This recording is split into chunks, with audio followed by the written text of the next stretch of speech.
In the beginning, when the goddesses formed their children from wood and mud, Nycti pulled the greatest veins of iron from the mountains and pressed it in her hands until it glowed red hot. She molded the hot iron into shapes and quenched them in the swamps. Her iron children sputtered and cracked, and took the color and softness of the mire. Nycti's children, born of iron and bog, were called Ork. Hey, now that is one hell of a creation myth. I love creation myths in lore, and that one's just great. I can't wait to hear the creation myths for the other seven races and just for the wider Wayward Realms world as a whole. Anyways, this is Chris. Welcome to Lorespire. Today we're going to be having an update on the Orks where we just kind of share all the info we have on the Orks. This is, of course, still pre alpha. So anything that is presented here is subject to change. This is just the best info that I've been able to find for the Orks at this time. All right, so let's go ahead and jump into it with the physical build of the Orks. Orks reach a height of 6 to 7 feet and weigh in at an average of 250 to 300 pounds. They have green to grayish green skin and lower tusks that protrude over their upper lips and arms that are proportionally longer than those of other intelligent races. Orks as a whole are the toughest race in the world, known for their great feats of endurance. It is this penchant to endure that has allowed them to carve out a life in the inhospitable lands of the northern archipelago, now known as She. Now, as far as we know at this time, in terms of in-game mechanics, all of this will translate to the Orks having a +2 bonus to endurance and a longer reach with melee weapons. She is the kingdom of the Orks and makes up the northern half of the archipelago. It is notable for its cold mists, mountainous terrain, and rocky coastlines. Though primarily Orcish, the other races do inhabit small pockets within the borders of She. As the natives of the archipelago, Orks have resided on the islands for longer than any of the other races, and have developed many rich, unique cultures that are founded largely on the concepts of endurance and self-reliance. In Orc societies, the men tend to be chieftains and lead in matters of war and protection.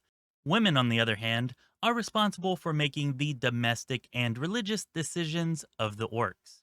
This makes sense considering that Orcs believe women to be closer to divinity, given that all of their deities are goddesses.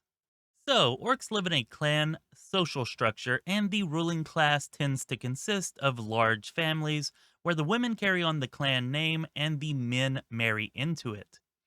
Their marriages usually involve all the brothers of one family marrying all the sisters of another, and then living together in the same household.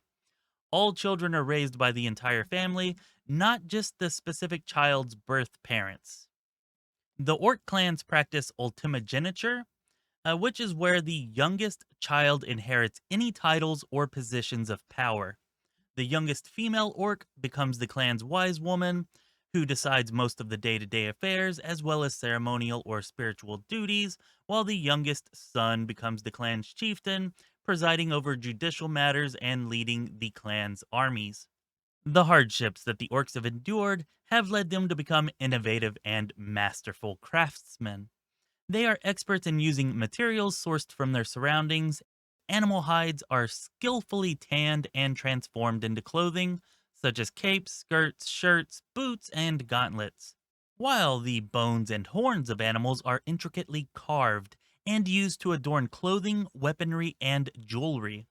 Nobility and peasantry alike tend to dress in vivid hues, colored by natural dyes derived from native plants. These same dyes are often used to adorn their skin and face for vanity, ceremony, and war. Still, Orcish style is not monolithic, and there are those who embrace the Splendorian clothing styles. Both men and women are also known to go bare-chested, with their tattoos on full display. Now, one of the coolest and most unique things we know of the Orcs at this time is their creation of a Wedharan. Wedharan is an iron alloy that is tougher than steel and has a reddish rusted patina that protects it from further corrosion. In times long since past, Wedharan was a common sight throughout the archipelago, But now there are only a precious few smiths who are able to work with Wedharn properly, leaving it a near forgotten masterwork of metallurgy. Wedharn is, of course, excellent for weapons and armor, but its rarity and durability make it both difficult and expensive to find or repair. So while the orcs of old were clad in Wedharn armor, modern day orcs now craft most of their armaments from steel. Though the metal may be mundane, orcish cultural heritage still shines through in modern designs, as seen here. It's not uncommon for orcs to raise dire wolves as guard dogs and often use them in warfare or as hunting companions. Dire wolves are what you would expect, a breed of wolf renowned for their size and ferocity.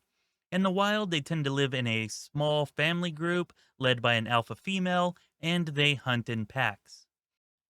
Now, it's unclear if any of this means players might eventually be able to gain a dire wolf as a travel companion, but what is almost certain is that we will run into dire wolves out in the wilds, and I would say maybe a little less certain, but still a very high probability that we will find encampments of orcs that have dire wolves within them.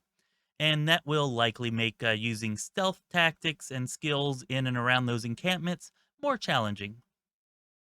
Okay, so let's speak about the known orc clans. There are 9 orc clans of Shi. We do not know all of them as of yet, but following are the orc clans that I have been able to find information on. Clan Anguz. Not much is known here except that the current ruler of the Orcs, Queen Bektra, the sovereign of Edredra, and the 9 clans of Shi, was born from Clan Anguz.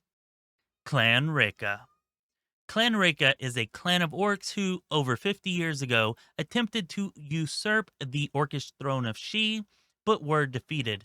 After a traditional orcish trial, the likes of which is shown here, the chieftain, Anhaga, was grievously punished and the entire clan was exiled to the fringes of Shi. Clan Deaful. In the northwest of Shi lies the land of Clan Deaful, an orcish clan ruled by dark sorcerers obsessed with war magic. Rumors run rampant that their capital city of Inveroth is built upon a network of catacombs that's filled with cannibals and necromancers. Could there be any truth to these rumors? Well, I looked up Deavol to make sure that I was pronouncing it correctly because I certainly didn't want another 300 comment fiasco like we had with Archipelago before. But anyways, I found that in Old English, the word literally translates to devil or demon. So, yeah, I'm thinking that necromancy and cannibalism rumors are probably true. With a good chance we may find demon worship, ritualistic human, or I guess maybe in this case, orcish sacrifices, and who knows what else. The possibilities here are both grim and exciting. Clan Greydig. Clan Greydig, unlike the other Orcish clans, is native to the north and holds some of the most fertile lands in all of Shi.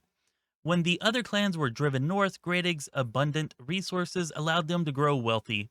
This is something that they take great pride in, never failing to put their prosperity on full display. Next up, we have the Knights Errant, which aren't really a faction, but we're including them here because they are a faction that is entirely Orcish, or at least mostly Orcish, but I think entirely. Anyways, the Knights Errant. The Knights Errant are a faction of orcs not affiliated with any major orcish clan. They are well armed and well trained warriors who travel the land, proving themselves in tournaments and other knightly endeavors. Their accomplishments have done much to improve the standings of orcs in human society. Orc Death Knights. While the dark secrets of the Mummy Kings traveled to the archipelago through humans, the orcs of Shi have also embraced their necromantic arts. Deep beneath the northern soil, adventurers must tread carefully to avoid awakening the orcish death knights from their slumber. Clad in ancient Wedharan armor, these formidable foes far surpass their southern counterparts.